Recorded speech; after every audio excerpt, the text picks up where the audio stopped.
안녕하십니까 여러분. 오늘은 독서 달빛 서점주인 이상용 목사의 기독교가 직면한 12가지 질문이란 책입니다. 여기 12가지 질문이 나타나 있어요. 12가지 질문.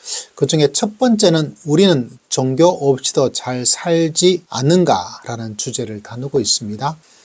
아마 12번 아니면 뭐 2개, 3개에서 조금씩 한번 여러분에게 소개하면서 이야기를 한번 해보고자 합니다. 자, 존 레넌의 종교 없는 세상. 종교로 말미암아서 많은 갈등과 우리가 아는 뭐 대표적인 것, 십자군 전쟁. 말은 십자군 전쟁이 아니라 권력 전쟁이죠. 저는 타이틀을 반대하고요.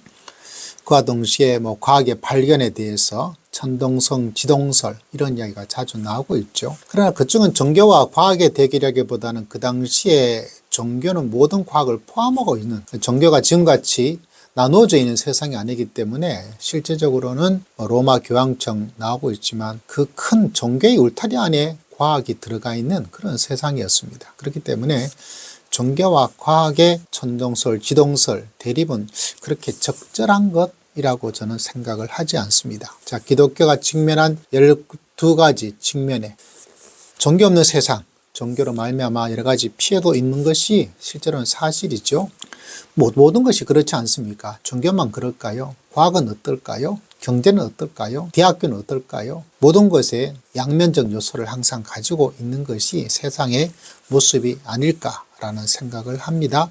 그 동시에 우리에게 잘 알려진 루터킹이 가지고 있던 마음은 정말로 영원한 진리라서 그것을 위해 죽을 만큼 가치 있는 일들이 있다. 이러면서 자기 목숨과도 바꿀 일을 발견하지 못했다면 살아갈 자격이 없다라고 이야기를 하고 있습니다. 종교 없는 세상을 이야기하는 사람도 있고요. 종교가 필수적이라고 생각하면서 살아가고 있는 그런 사람도 있는 것을 볼 수가 있죠. 세상은 항상 그렇게 역사는 흘러갔으니까요. 지금도 그런 면에서 크게 다를 바는 없겠다라고 생각합니다. 자, 기독교가 직면한 12가지 문제는 뭘까? 어떤 문제를 직면하고 있을까요? 첫 번째 질문은 이겁니다. 우리는 종교 없이도 잘 살지 않는가? 영어로는 종교 없이도 더 나은 삶을 우리가 살고 있지 않는가? 예전보다 더 잘 살고 있지 않는가? 종교가 지배하고 있었던 세상보다는 저 종교를 가지고 있는 사람보다 내가 더 잘 살고 있다라고 이야기를 하고 있습니다. 이 질문 자체가 먼저 생각을 해봐야 되죠. 우리가 종교인들은 생각합니다. 종교 없이는 잘 살 수가 없어 라고 이야기를 합니다. 근데 종교 없이도 잘 살 수 있는 사람이 또 있어요. 종교 있으니까 문제가 된다라고 생각하는 사람도 있고, 그죠? 종교로 말미암아서 이루어지는 여러 가지 갈등들이 극화되었을 때 누구나 가지는 그런 모습 가운데 하나가 아니겠어요? 종교가 없으면 살아갈 수 없는 사람도 있어요. 왜? 그 종교에서 마틴 루터 킹처럼 영원한 진리를 발견하고 하나님이 꿈꾸었던 그런 흑백의 갈등이 없는 세상을 그의 마음속에 가지고 불타올랐던 것도 그런 하나님이라는 신앙심, 종교심을 가지고 있었기 때문에 그런 거죠. 우리는 종교 없이도 잘 살지 않는가? 종교인들은, 기독교인들은 종교 없으면 잘 살지 못할 거야 라고 말하는데, 물론 잘 살지 못한다는 개념이 무엇인가?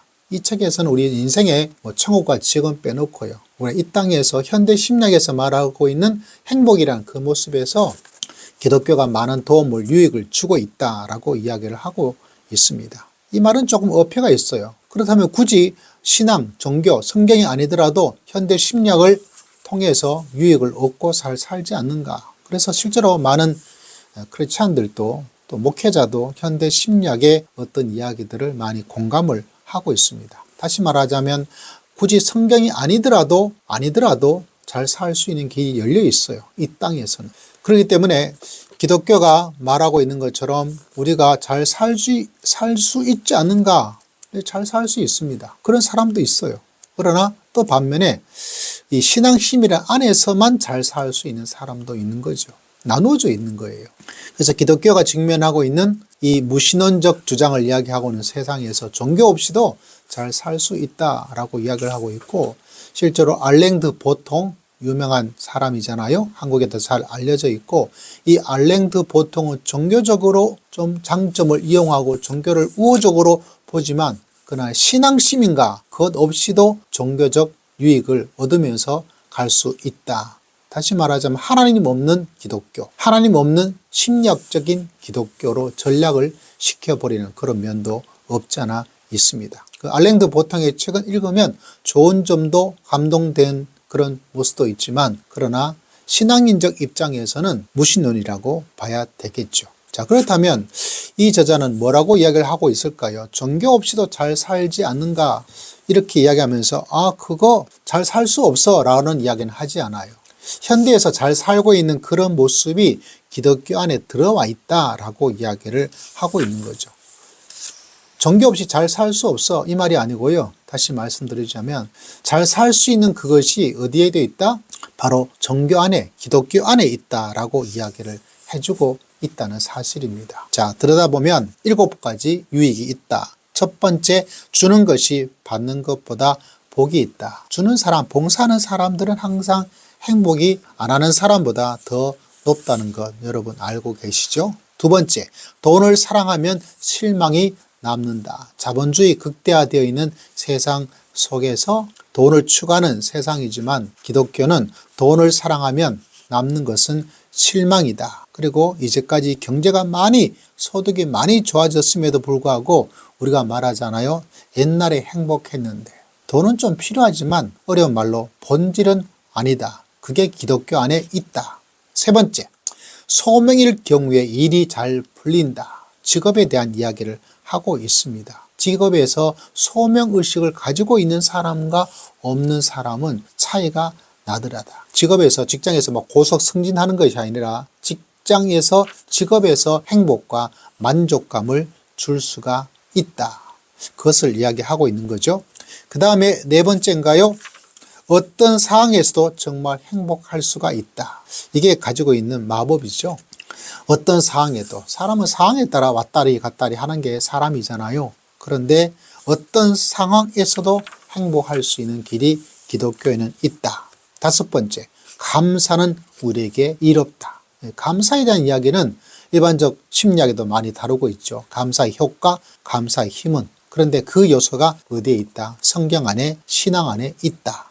여섯 번째, 절제와 인내의 도움으로 우리가 성공한다. 기독교는 절제의 종교고 기다림, 인내의 종교입니다. 그래서 농부가 씨앗을 뿌리고 기다리는 것처럼 경주하는 사람이 절제하지 않고 살아가면 결코 경주에서 이길 수 없다. 이런 절제와 인내심을 이야기해 주고 있는데 이런 사람이 성공합니다. 그런데 기독교 안에, 성경 안에 절제와 인내심에 대한 이야기가 있다. 그리고 마지막 7번째, 용서는 기본이다.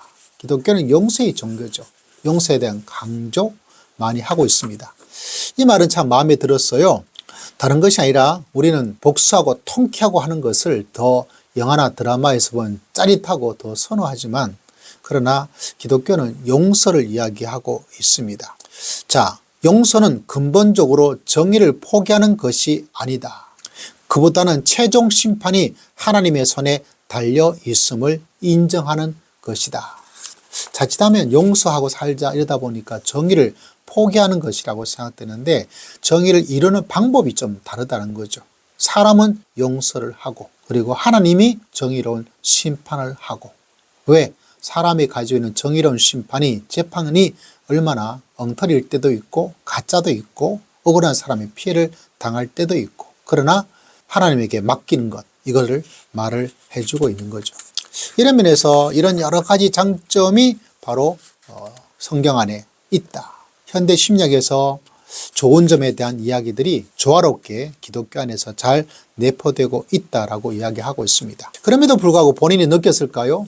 더 잘 사는 방법이, 그 방법이 교회 안에 다 있다라고 말한다고 해서 기독교가 참된 종교임을 입증할 수 있는가? 절대로 그렇지는 않다라고 이야기를 하고 있는 거죠.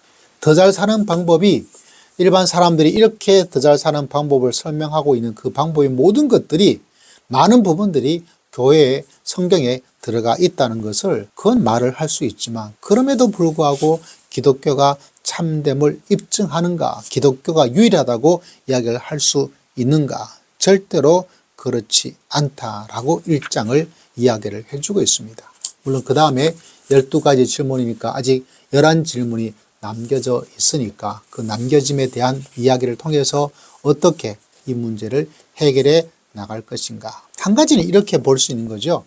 우리가 종교 없이도 잘 살 수 있다. 그래, 너 잘 사는 어떤 일이 있지, 어떤 방법이 있지. 근데 너 알고 있느냐? 그 모든 방법이 어디에도 있다? 종교 안에도 있다.